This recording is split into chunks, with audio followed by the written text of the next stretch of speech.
Okay, so now we are in section D, and let's just, I think we will leave this up for now. I don't know if we need it, we'll see. Okay, our first sentence is gladius superat. I'll erase that. So let's write that up. Gladius. And your head should be going off on what that one is. If you don't know it, you're in trouble because you don't know your flashcards is what it comes down to. Gladius superat, because this is the flashcard form. So if we don't know this word right now, it should be like boinging out at you off the screen what this word means. And we already just went over it too. It just means that you need to do some more flashcard work. And that's okay, because everyone memorizes at different times, but it just means you need to put in the work to do the memorization of that word. This will be very easy for you to do if you know these words. But if you've forgotten this word from lessons past and you kind of don't remember this one, this is where Latin gets really hard. It's not actually hard. It's just when you don't know your words or your forms. I'm always going to harp back on that. That's why we always go over it in class and we go over it in our recitations, words and forms, words and forms. Do you think that you're going to memorize these in once a week? Probably not. Some kids maybe have a picture book memory. I was never that person where you could just like a photo, just memorize it and it's in your head. I do not have that kind of memory. Like I said, I took 4 years of Greek in college and I did Spanish in high school for 4 years. I always had to put the work in to memorize things, and I would do funny pictures or I'd write my own flashcards and drill myself until I knew them all. But then the reward, like I spoke about in the first video, is so great.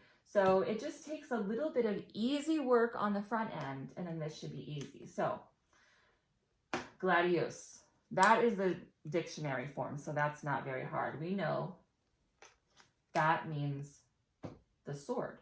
Now, the us ending, they told us that this is, so we have well, let's just first look at this one. So we know this is a noun. I'm going to put an N over it. This is a noun. And it's going to be our subject because we only have 2 words. Hopefully, this one, superat, it's kind of glaring. Let me just turn the light a little bit.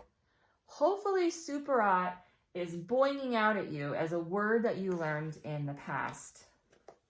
And it should be one, let's see what lesson it was in. At this point, it's like a foundation of a house. It builds and builds. So it was from lesson 3. So they're assuming, and this is how languages work, you learn it in lesson 3. You can't just forget it. It's like math. You learn your facts and tables, and it's going to build on that. Math builds on the previous lessons. You can't just skip a lesson and go on. Maybe in a history lesson you might skip a bit of history and you could go on and be fine. Or an art lesson, you can maybe not learn some of the techniques of watercolor and go on to a harder watercolor lesson and still make a really good picture. But in Latin and math, it's a building. It builds upon each other. So this came from lesson 3, and it's a verb. How do you know it's a verb? Well, the ending, the T ending, should trigger you that it's a verb. And also you should really just know it. It should be popping out at you as supero. Oh, it was from lesson 3, which means I overcome or surpass. So this is our verb. The most basic sentence is subject, which is your noun or pronoun, but that will be in future. Subject plus verb. This is sentence pattern 1. It's the most basic.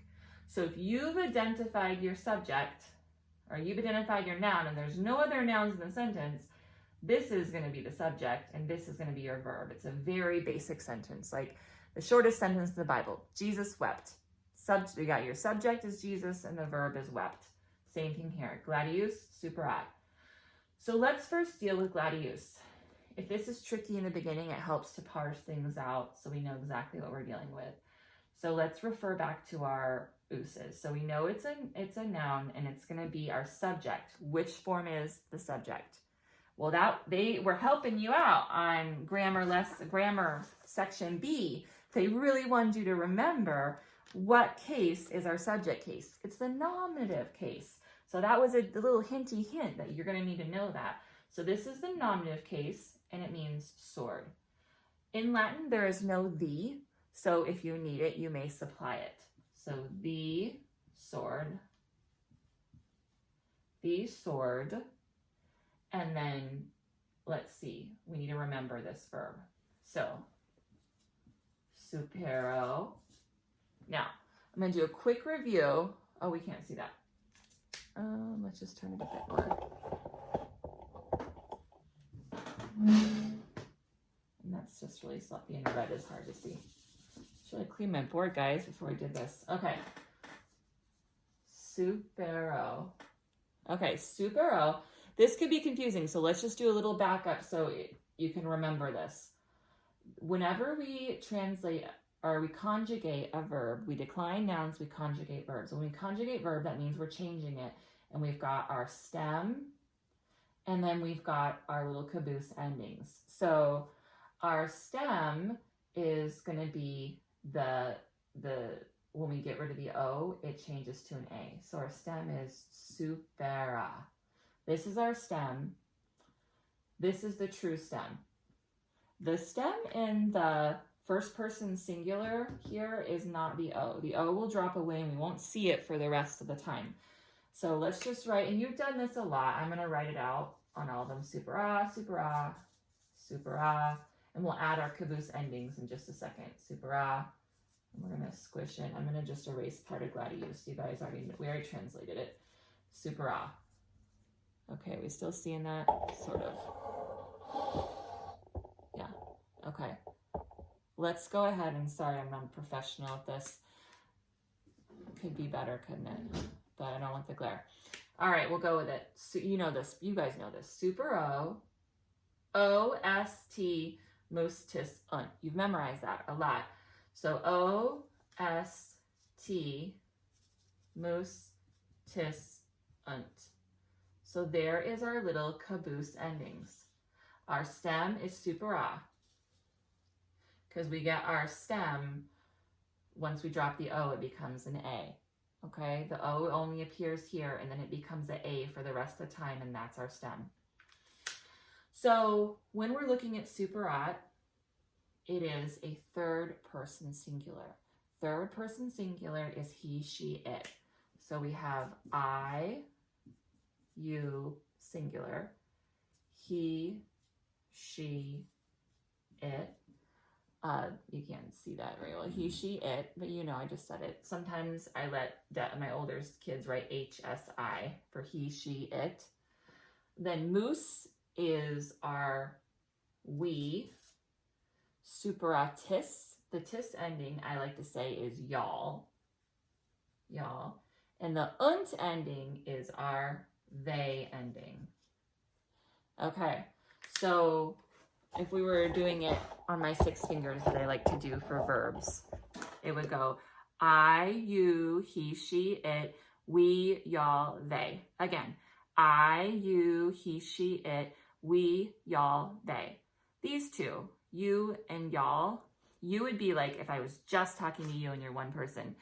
You all or y'all is if I'm saying you, but I'm talking to lots of students, or there's many people in the room. I'm saying you, but I mean all of you.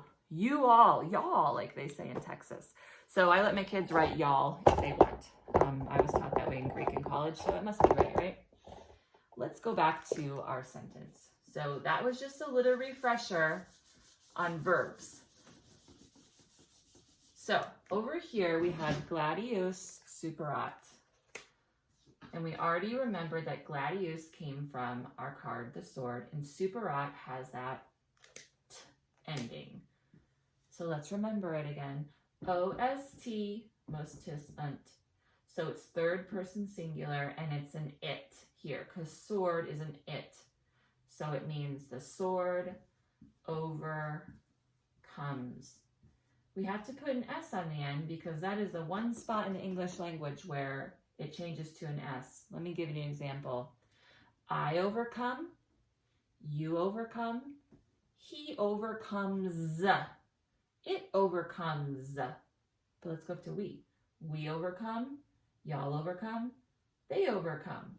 It's a weird nuance in English, but we very often have to add an S in a third person singular when we do in English to make the verb sound English right, English grammatically correct.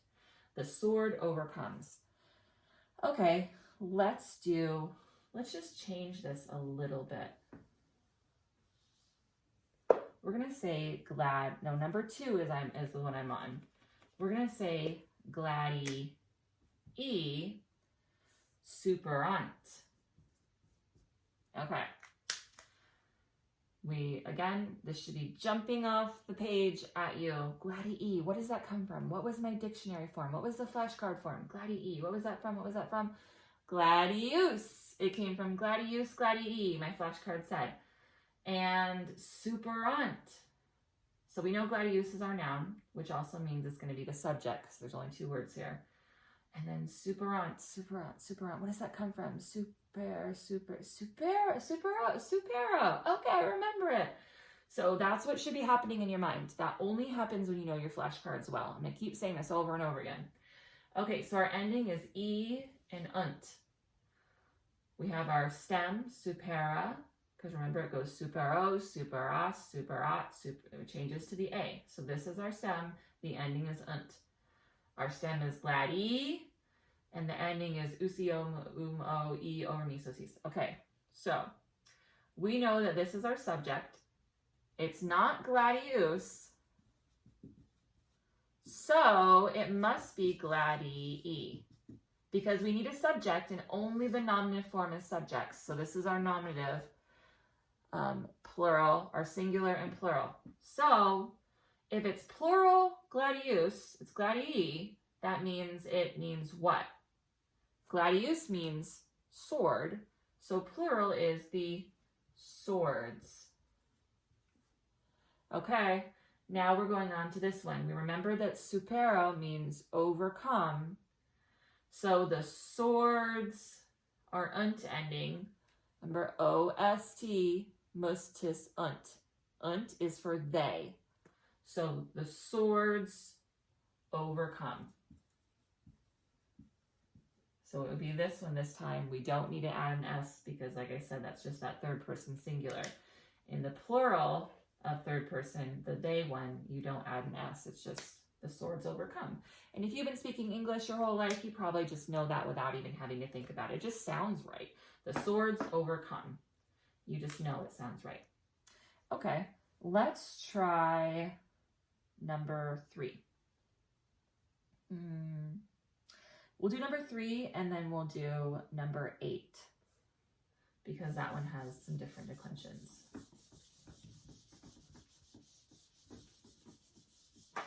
And I'm going really slowly, and this may be a little frustrating for some of you who zip along, but I think for some students it's really good to go back over the verbs again just to make sure that we're not having shaky foundations. So let's go to number 3, legatus orat. Legatus orat. Okay. Remember, this is just 2 words. It's a sentence, so it's going to be our basic sentence pattern number 1. It's a subject, which is a noun, plus a verb. One of these is a noun, and one of these is a verb. You should be able to look at legatus and think about it real quick. It was from last lesson, so it might be a newer word for you, but you need to just know it from your flashcards. Every time you go to a new lesson, you definitely should have the last lesson memorized. Like ideally, you should really have your cards just all in that know very well pile, but we're all doing our best and working towards that.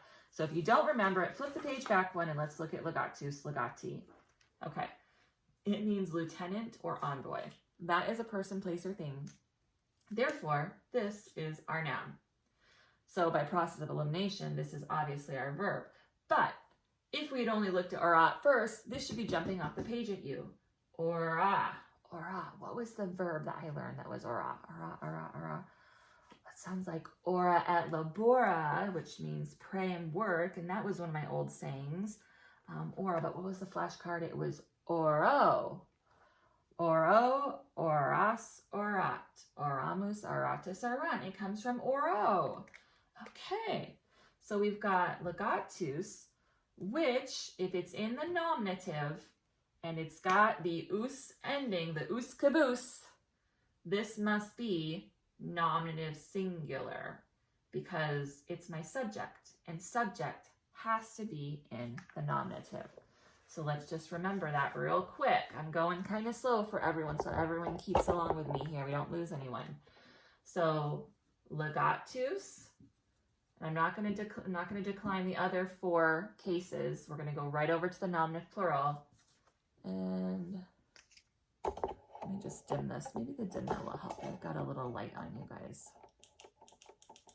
No, it doesn't help.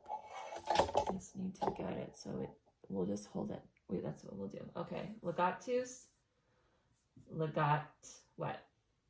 Legati, right? Because this is our stem is legat, and there's our us ending and our nominative plural e ending for the second declension. Okay, so legatus, and then, but over here, we have a legatus. We don't have a legati. So this must be what? Singular or plural? It's singular. And what does it mean again? Lieutenant. Let's go with lieutenant because it kind of looks like lieutenant a little bit. It has some of the first same letters. So we're going to use a the. You don't have to put the parentheses, but I'm just reminding you that the is not up here. It's not a Latin word. There's no Latin word for the. You have to supply it. The lieutenant, Lieutenant.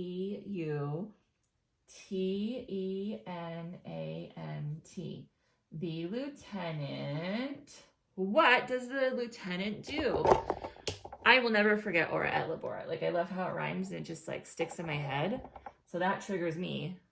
Ora et labora means pray and work. Oro means what? Means pray. Okay. But again, it's that third person singular, so we have to add an S. And how would you know it was third person singular? Because of the T ending, O-S-T, mus, tis, unt. Orat. So this is our he, she, it. The lieutenant is probably a he, just because it's a masculine word, so we'll go with that. And so it'd be the lieutenant prays. Again, if you know English, it just sounds better to say the S, right? You don't have to think about it, but it's that third person singular. You need to add an S in English. The lieutenant pray. That sounds weird. The lieutenant prays, and that's the correct thing. Don't forget your period. Every sentence, even a basic one, needs a period. The lieutenant prays. And don't forget to capitalize that T, guys. I'm looking in on your papers. I can see. Did you capitalize that T? Did you do it in the last one? We got to practice what is right, even on our worksheets. So, the lieutenant prays with a period. Okay, that was successful enough to hold it. I'm going to eliminate the glare a little bit. Okay, let's, legati or rant is going to be very similar to number 2 and how we did 2. It's the same 2 words, but they want to test your ability to see a nominative plural ending and a third person plural ending for the verb. So just like you did in number 2, treat number 4 the same. All right, last one we'll do of these. Hopefully this is helping. Let's take a look at number 7 because we've got a different declension there. So number 7, puella laudat. Puella laudat. Okay. We need to have this jump off the page at us. This is the dictionary form, the flashcard form. Puella, puellae. Your flashcard, let's remember it. It would look like this. Puella, and then a comma and a dash A-E for the genitive singular. Puella, puellae. Right? That's what it will look like on your flashcard. Puella, puellae. So this should be jumping off the page at you. If it's not, I'm harping on it, guys. Go back to your flashcards. If it doesn't jump off the page, then Latin's going to be hard. It needs to jump off the page. You should be able to see 4 letters. I should be like revealing it like a curtain. Puella. And you say, puella. I know that one. It's what? What does it mean? Girl. So we're going to supply our the, capital T, the girl. Now, do you always need a the? No. The sentence will tell you if you need a the. If it sounds weird and you need a the, put it in. In this case, it's going to sound kind of weird if we don't have it in. So we're going to put the the girl. Why is it girl and not girls? Well, let's remember we have two words, basic sentence pattern, subject plus verb. That's sentence pattern number 1. This is a noun because I know a girl is a person, place, or thing. So this is going to be my subject. The A ending is the nominative ending, just like you learned on your flashcard. If it had said puelle, then that would be girls. Hint, hint. Number 8, hint, hint. You have a plural ending on number 8, puelle, not puella. So this is singular, puella. It's going to be the girl. Now, laudat. Is this third person singular or third person plural? So we go back to my little 6 dots over here. I hope that makes sense to you. It makes sense to my brain. OST, mustis, und. Is it going to be the OST ending or the mustis, und ending? Is it und or t? Which ending do we have here? Hopefully you can see when you learn on your flashcard, it was laudo. And I always like to say, I like to praise laudoli. Laudo, that's my silly way that I remember that flashcard. So your flashcard would have said laudo. That would be what it looks like on your flashcard. Laudo, and that means praise. So when we conjugate laudo, we lose the O. Remember, it only shows up in the first person singular. Then from then on, our stem is what? Loud. What does the O change into? A. So I'm going to write it 5 more times. Lauda. Again, we're just really hitting this home. Lauda, lauda, lauda, lauda. Okay, now we're going to add our endings in with red. Loud, O-S, laudas, T. Sorry, guys, I'm super sloppy here. Mus, tis, unt. And let's remember, let's say what they mean. I praise, you praise, he, she, it praises. There's that S we have to add in for English. Praises. We praise, y'all praise, they praise. So the T ending is our third person singular, which means he, she, it praises, which is the girl. The girl is our she. The girl does what? Praises. The girl praises. And we added that S because it wouldn't sound right if we didn't. Don't forget your period. Capital T and period. The girl praises. Okay, I hope that helps. Section E is your derivatives. When you do your derivatives, they are on the sidebar here. Most of them are. Sometimes it's just easy to figure out. The derivatives can be a little harder. I often do those with my student because they're a little harder. They're expanding your vocabulary. You're learning new, harder words and where they came from in Latin. They're helping you learn new words, big kid words that you're going to see in books as you keep growing up, big words. So it's good to do the derivatives, but they can be a little trickier because sometimes they do come from here, but sometimes they can be a little adapted too if they're not exactly the same. So hopefully that was helpful to you, and hope you have a great day, and yay for Latin. Good job, guys. Way to stick with it.